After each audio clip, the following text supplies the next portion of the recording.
Over the years, people buy a classic, sits in their garage, their wife's pissed off, get rid of the thing, you never drive it, it never runs. And so nowadays people are saying, well, I want to drive it. Maybe I want to drive it every day. I'm gonna hit it.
I think it's time to take this truck for its last little drive before we send it off to cold Idaho.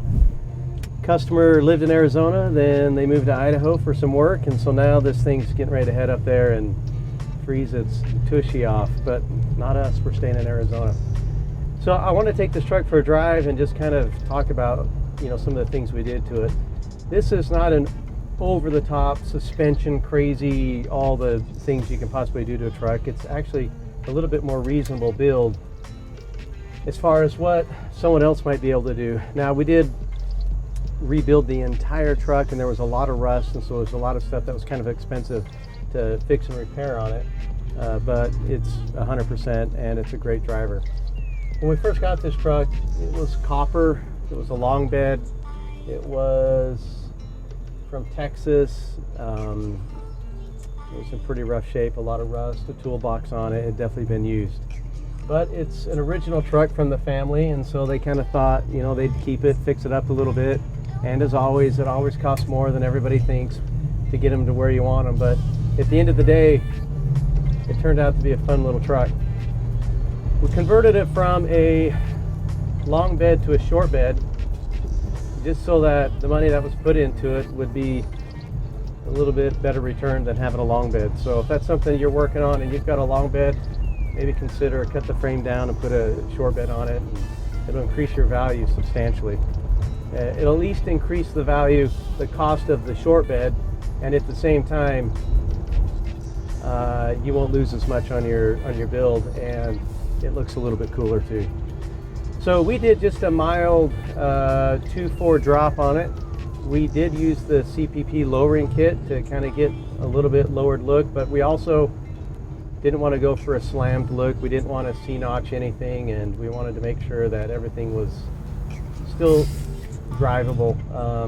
The customer wasn't really into that lowered slam look, but he wanted some nice wheels and tires and be able to take it anywhere. We installed a 5.3 drivetrain out of a truck with pretty low miles. We wanted a 6-speed automatic, and we achieved all that, cleaned it all up, and stuck it in here. So everything's brand new. So you've got an LS motor that will get up and go and have the reliability, still get the good fuel economy out of a 6-speed, and at the same time have a little bit of power if you want to get up and go. We have all brand new Dakota digital HDX gauges. We got the retro sound radio. We got the vintage air conditioning kit. All brand new paint. We use the BASF paint when we painted this, which is a good high quality paint, gives us a really good shine. New upholstery, new carpet, disc brakes, and basically all new rubber, precision weather stripping. You know, that's kind of another misleading thing out there.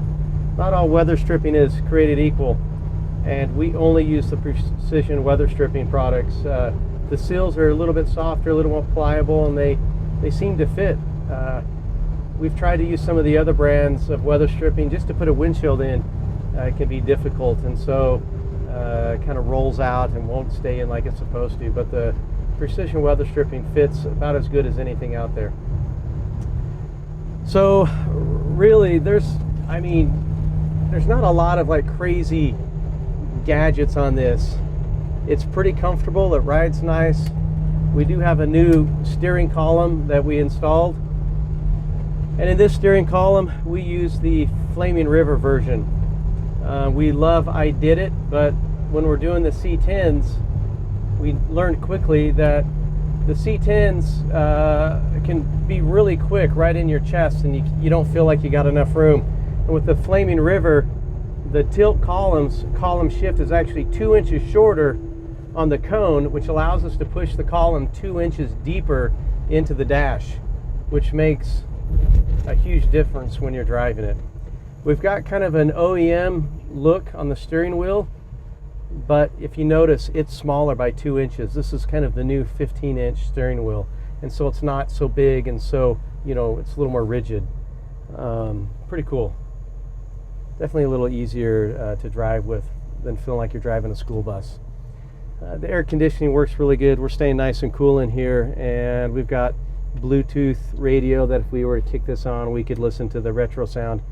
Bluetooth, a couple little kick panel speakers to have a little music, and basically take your wife out on a date and have a good time. We like to put about anywhere from 300 to 500 miles on a truck after we've rebuilt it before we actually give it back to the customer. And that kind of takes some time, because you go drive it, let it get hot, maybe come back in the shop, let it cool down, see if anything's stressed out, if there's any leaks that start, if there's any squeaks. Sometimes everything's so new that it takes a little bit of time for it to kind of settle in and either become problematic or not, or a small leak or not, or, you know, just looking for anything that might be an issue. Yeah, we hate to send stuff out, and we're not perfect. Neither is the product that we're putting on it, especially all the aftermarket stuff, where you put it in and you have high hopes that it's just going to work, and then it doesn't work like it was supposed to. You know, there's warranty on a lot of stuff that we do, as you would expect, but at the same time, it's just mechanical parts, and they're all aftermarket, and they have a tendency to break every now and then. And so you got to put some new ones in, or change some seals out. We'll turn up here and we'll do a little bit of performance driving, just so you can see, you know, the difference in an LS versus a 350. We've done a lot of small block Chevys, and we've also done a lot of LSs, and it's pretty tough to have a comparison. You can do a lot of work and spend a lot of money on a small block Chevy to build that thing up, made it to overdrive 700R transmission, and at the end of the day, it just never puts out what an LS motor will do. The technology's a little bit different, it's more modern, the computer's controlling it versus a carburetor, and so it will really just stomp all over a small block Chevy. Now again, I say that based on the fact that kind of comparing apples and oranges, I know, but also I think in the end you get a little bit better value for what you're trying to accomplish. A good, reliable vehicle, pretty decent fuel economy, and yet at the same time gets up and go and stays reliable. When you're building those small block Chevys and pushing them to the limit and throwing cams in them and, you know, aluminum heads, you know, they're going to be pretty reliable, but also a little bit unreliable if you don't drive them often. The carburetors won't, you know, stay cleaned out. You let it sit for 3 or 4 months in your garage without driving it. Next thing you know, your fuel's gone bad, and it's hard to get it, you know, your carburetor to enjoy it. So we'll kind of hit it.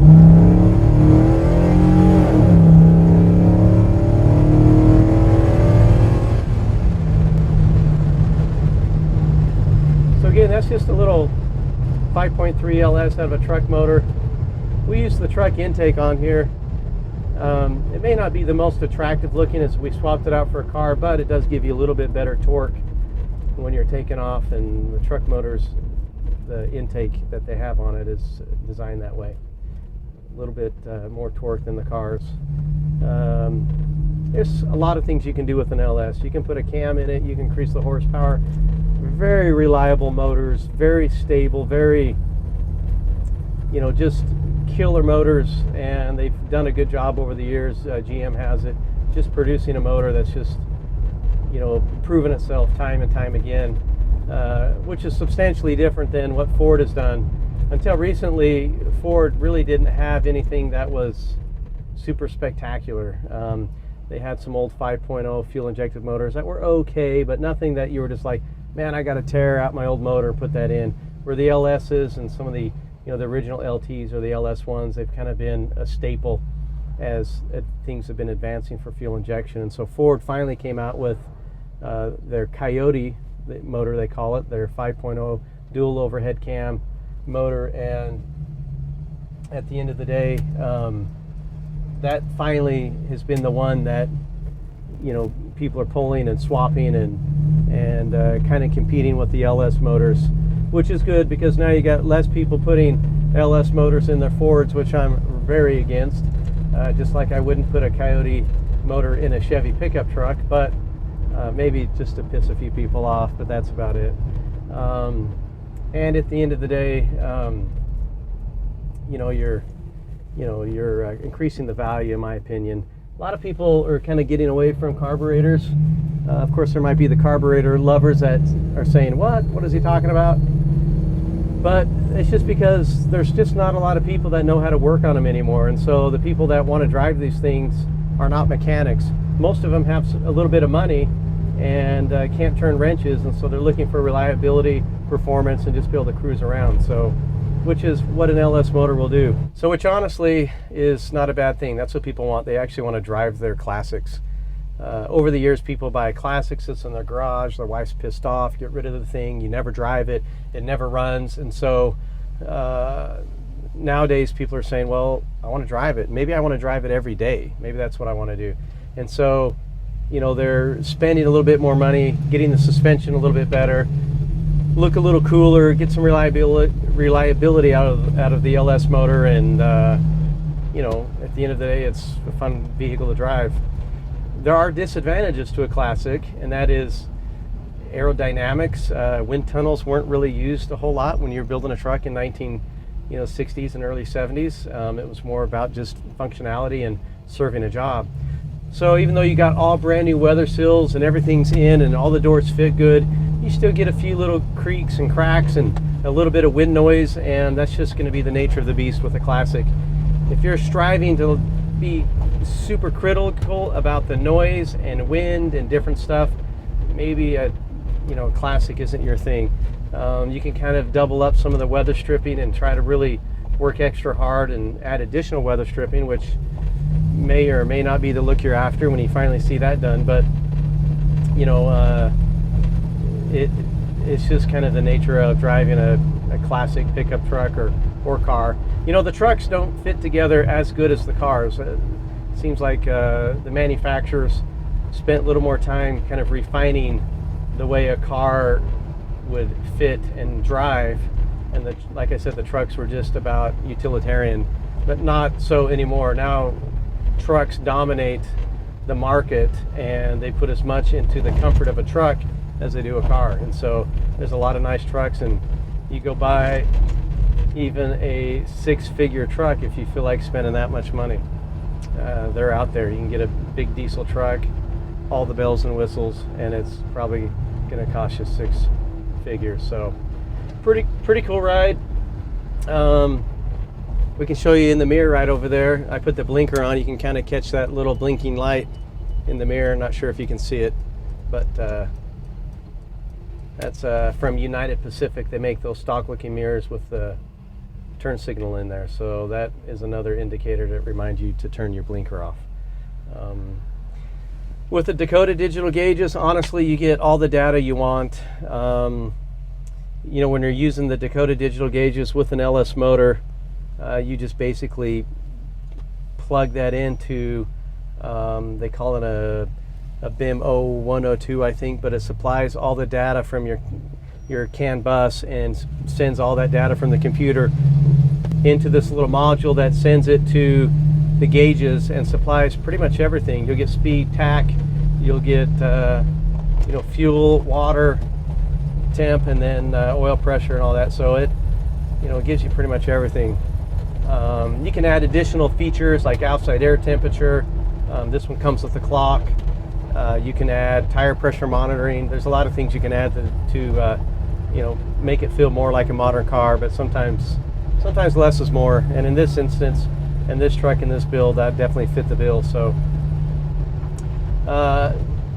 if it's something you're thinking about, building a classic pickup truck, or doing an LS swap or something like that, just keep in mind there's a lot that goes into it. It's not just buying a junkyard motor and sticking it in there and hoping that you're done. I mean, you've got the fuel system to deal with, you got the cooling system, you've got the exhaust to deal with, you got a drive shaft, you've got whether you're going to do AC or if you want to put a whole new front runner system on it, transmission cooling. I mean, there's just a wiring harness to make everything work. And sometimes you end up putting new gauges in your truck, or you have to install the vintage air system and all the hoses and the time to wire it all up. It does take a little bit of time, and most often it's a little bit more work than people realize. I'll see a lot of times people say, oh man, just put an LS in it. You can buy those for $500 in the junkyard and you're good to go. And usually that's people who've never done an LS swap. And so it does take time. I would say if you're paying a shop to do an LS swap, you're probably going to want to budget on the low end, maybe 20 grand. On the high end, if there's restoration that has to be done to the truck to fix the brakes and all that kind of stuff, you could easily be $30,000 to $50,000 depending upon what your truck needs. Every truck has a different history and a different story, and every truck's going to need something a little bit different, and so it's pretty hard to just say yes, it's just this much money. Maybe you've done all the work and you've got a seat and interior that needs to be finished, and seat belts that got to be installed. If you see, we got the 3-point harness seat belts that you can buy and install right into the Chevy pickup truck. Definitely something you need in every truck, and if we finish a truck, we always make sure it's got seat belts in it. Even if the owner says no, we want to make sure everybody's driving as safely as they can. It's definitely dangerous out there, and if you're in a classic truck, you want to make sure that you're all buttoned up, because the impact on a classic versus your new car are going to be a little bit different. On this truck, we did change all the control arms out up front just to help with the ride. We didn't stick with the stock factory control arms. One, they were so rusted, and trying to get the bushings out of it was just turning into a nightmare. And so when you start factoring in shop's labor, we just went with new Porter-built control arms, and which made the truck sit just right and gives it a little bit better ride, a little more stable, and a nicely built product. So anyways, very cool truck. I'm excited to get it shipped out of here. Two things: one, let the customer drive it, and two, more shop space, because we're busy. We got a lot of trucks that are wanting to get in here and get the same thing done to it. So at the end of the day, enjoy your classic pickup truck or your LS swap, and I hope you're having a good time driving them. If you're not, get out there, get to work on it, get it finished up, and if you can't get it finished up, you know where to bring it, and that's Fender Garage. I just want to go over some of the details on the outside. So we've got a charcoal color paint, and a lot of people have asked what color it is, and it's just a 2019 GM truck paint. I couldn't tell you the color code, but if you go look at your 2018, 19 GM trucks, I think it's a 19, this is the paint code off one of those. So it's pretty fine metallic, looks great, nice color, everything's cool. We did put LED taillights in the whole truck, and so everything has a nice brighter LED light, super clean. And we've got a nice bed back here. We finished it here. It is wood. These are the Marquet bed strips with the hidden bolts. We've installed All-American billet fuel for fuel door. You want to just put your gas right there. Simple enough. We used a, I don't know, can't remember what wood it was. Anyways, wood. I think I can remember. I can't remember everything.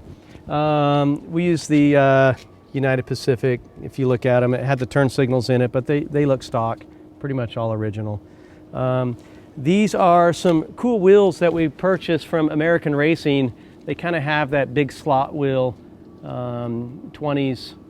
And these are just kind of a factory back set. There's nothing special about these at all. They're not a two-piece. They're not super expensive. I'd say the wheels are, I don't know, maybe $250 a piece. So they weren't that bad. And they give the truck kind of a nice fit. So pretty cool. We did use on here, we used the original grill. And the reason why is, you see this gap right here?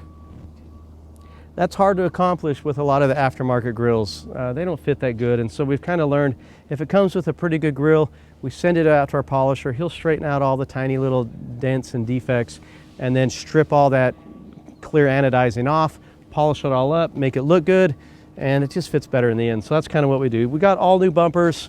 You know, I mean, it's a nice little truck. A custom intake. So this little setup right here, this is our second go around and version of that. The first one we used the Vintage Air kit for this, and honestly we couldn't actually line it up. We probably had 30 hours trying to stop the squeaks. We got lasers and everything trying to line it up, shimming, and we get it to go for a little bit, and then we'd have to take it off and try again. Smaller belts, different belts, and honestly it just didn't work. So then we went with a Holley version, their kit, and it bolted right up, no squeaks, issues, and it was really the better way to go. So there's definitely some things out there that are supposed to work and they don't, and as you are building your truck, you may experience some of that stuff, and you have to swap stuff out and get things warranted. We got a Wheelwood master cylinder and a proportioning valve. That's all we use here. We won't use anything else. If we're going to build a full truck, it's going to be Wheelwood. They don't leak. They're not problematic for us, and I just want to do it one time. I don't want to bleed. I felt like that was a tongue twister. Bleed the brakes one time and be done, and not have to worry about it leaking and starting all over. Anyways, cool truck. Some stainless steel little headers. They kind of got hot and they kind of turned that stainless steel look. I don't know if you can see any of that.